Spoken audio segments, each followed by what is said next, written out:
Acusações gravíssimas sobre Lula foram feitas por um ex-aliado político latino-americano nas entrelinhas de um discurso. Nesse vídeo você vai entender do que eu estou falando, também vai ver a humilhação sofrida pelos pseudo-jornalistas da Globo News ao terem sua militância política exposta em uma entrevista e as novas decisões do governo Lula e de ministros do STF que deixaram ainda mais escancarado que essas pessoas têm muitas coisas a esconder.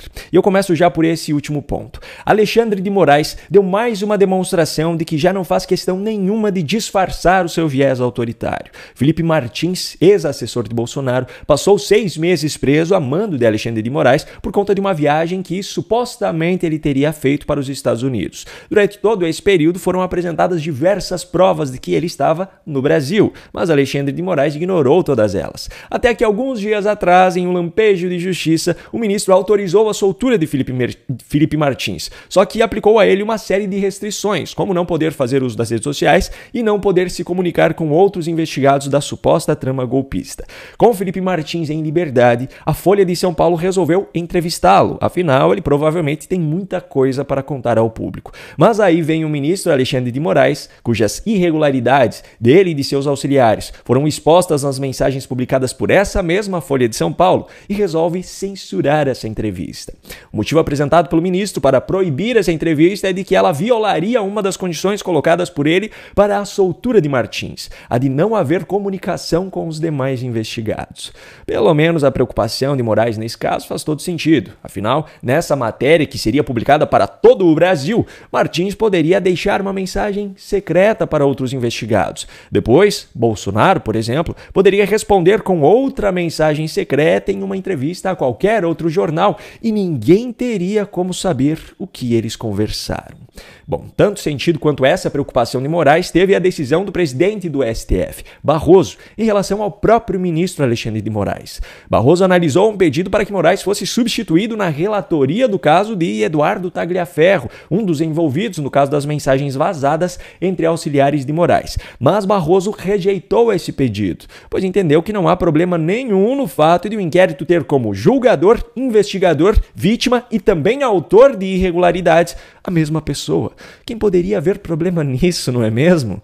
Mas não se preocupe, porque decisões inexplicáveis não vieram apenas do Supremo. Depois de todo o papelão que o governo Lula vem passando para o mundo todo ao se recusar a reconhecer a fraude e a ditadura de Nicolás Maduro na Venezuela, também depois de toda a vergonha que o TSE passou ao ser citado como exemplo pela Suprema Corte venezuelana ao proibir a divulgação das atas que comprovariam a fraude, agora o governo Lula, mais especificamente seu Ministério das Relações Exteriores, o Itamaraty, resolveu impor sigilo de 5 anos em documentos enviados ao TSE sobre as eleições na Venezuela. Aliás, o ditador Nicolás Maduro tem feito acusações cada vez mais mirabolantes, fazendo com que a situação do governo Lula seja ainda mais vergonhosa. A bola da vez foi acusar os seus adversários venezuelanos e também Elon Musk de participarem de cultos satânicos. Los pactos ocultistas, satánicos, esotéricos de Mussolini son conocidos en la historia de Italia, pero han sido ocultados adrede. Los pactos satánicos de Hitler y las sectas del que él formaba parte y los juramentos de las sectas que ellos formaban parte. Y todo se ha salido a la luz por los pactos satánicos de Elon Musk y de todo este grupo, por las prácticas también ocultistas, satánicas y más allá del fascismo venezolano, hoy por hoy, de la direção do fascismo venezolano. O que eu acho engraçado é que grande parte da imprensa brasileira reconhece os absurdos em todas as falas sem sentido de Maduro, reconhece as medidas completamente autoritárias do seu regime, reconhece que a falta de transparência, como a não divulgação das atas, prova que irregularidades estão sendo escondidas, mas passa pano para as mesmas coisas praticadas no Brasil.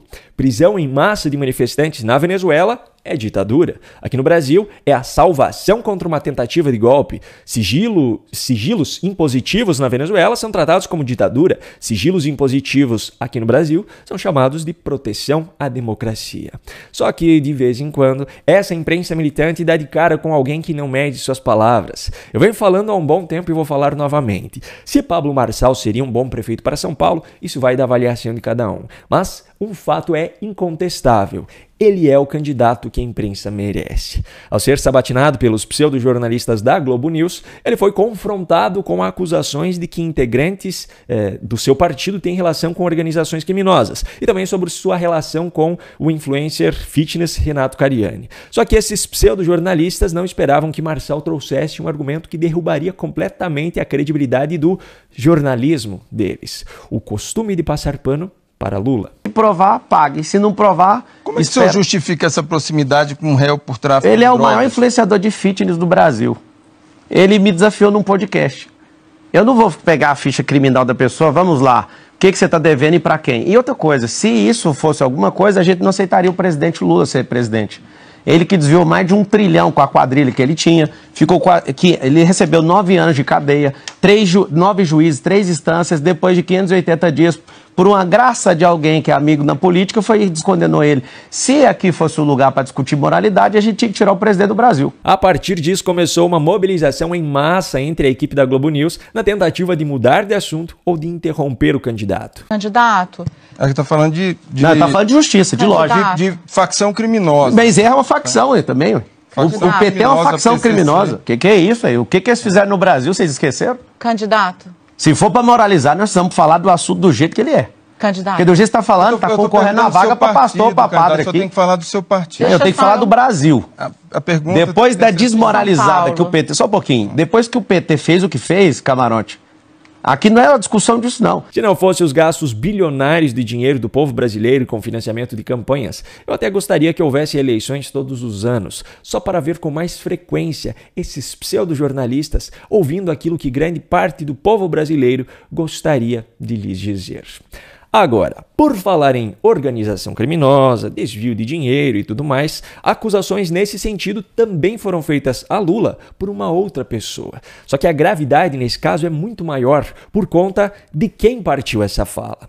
Acusações gravíssimas foram feitas contra Lula nas entrelinhas do discurso de um de seus ex-aliados políticos na América Latina. A relação entre Lula e Daniel Ortega, o ditador nicaragüense, nunca foi segredo para ninguém. Ambos faziam parte do Foro de São Paulo, que foi criado por Lula e Fidel Castro. Lula visitou Nicarágua nos seus primeiros mandatos e sempre manteve uma relação com o governo daquele país. Essa relação entre os dois só passou a ser contestada em 2022, quando o TSE proibiu que fossem feitas campanhas associando Lula a Daniel Ortega e outros ditadores. Mas bastou Lula assumir o atual mandato para que essas relações voltassem a ficar escancaradas. O PT já assinou acordos de cooperação com os partidos comunistas de Cuba, da China, do Vietnã, mas principalmente retomou as relações com a ditadura de Nicolás Maduro, que foi recebido por Lula com tapete vermelho e honras de chefe de Estado no Brasil. Até que Nicolás Maduro resolveu fraudar o pleito eleitoral venezuelano de uma forma escancarada. E o mundo todo reconheceu isso, exceto aquele pequeno grupo de ditaduras, entre elas a de Nicarágua. Esse impasse de Lula de ficar passando pano para Maduro, dizendo que iria aguardar a publicação das atas, dizendo que a Venezuela estava apenas sob um regime muito desagradável e não uma ditadura, mas também se recusando a reconhecer publicamente o resultado apresentado pelo regime de Maduro, como fizeram essas outras ditaduras, foi azedando a relação dele com os seus antigos aliados. Dentro desse contexto, aconteceu também aquele fato do embaixador brasileiro em Nicarágua não ter comparecido a um evento de Daniel Ortega, e sob essa justificativa aconteceu uma expulsão mútua de embaixadores dos dois países. Aparentemente, com isso, o amor acabou de vez. E agora Daniel Ortega passou a se comportar como um típico ex-namorado ou ex-marido e começou a expor publicamente os defeitos do seu ex-companheiro. Ao fazer um discurso ao lado de sua esposa, Ortega atacou Lula por sua postura em relação à Venezuela e resolveu falar também sobre o passado do presidente brasileiro. E a forma em que te ha comportado Lula ante la victoria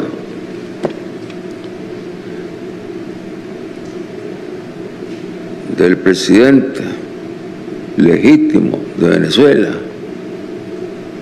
es una forma vergonzosa.